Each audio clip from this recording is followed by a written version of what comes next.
மந்தைக்கு ஒரு தலைவன், அவன்தான் போதகர். அவர் அந்த மந்தையை எப்படி மேய்க்க வேண்டும் என்பதை எசேக்கியேல் தீர்க்கதரிசி அருமையாக சொல்லியிருக்கிறார்.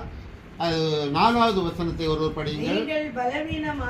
நீங்கள் பலவீனமானவைகளை பலப்படுத்தாமலும் நசல் கொண்டவைகளை குணமாக்காமலும் எலும்பு முறிந்தவைகளை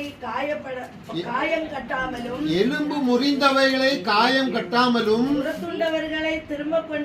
துரத்துண்டவர்களை திரும்ப கொண்டு வராமலும் காணாமல்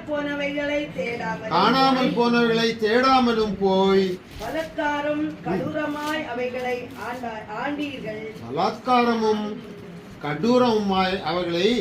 ஆண்டீர்கள். பாருங்கள், 5வது வசனம், மெய்ப்பெண் இல்லாததினால் அவைகள் சிதறுண்டு போய்விட்டன. ஒரு மெய்ப்பெண் பக்கம் 1004 1004வது பக்கம் எடுத்துக்கொள்ளுங்கள். மெய்ப்பெண் அங்கு இல்லாதபடினால் ஆடுகள் சிதறடிக்கப்பட்டு போய்விடுகிறது. ஆடுகளை நம்ம மத்தியிலே நாம் பார்க்கிறோம்.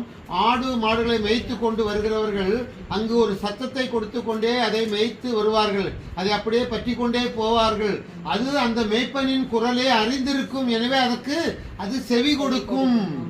அந்த மேய்ப்பன் ஒரு நாள் இல்லாவிட்டால், அதை வழிநடத்த ஆள் இல்லாவிட்டால் அது என்ன செய்யும்?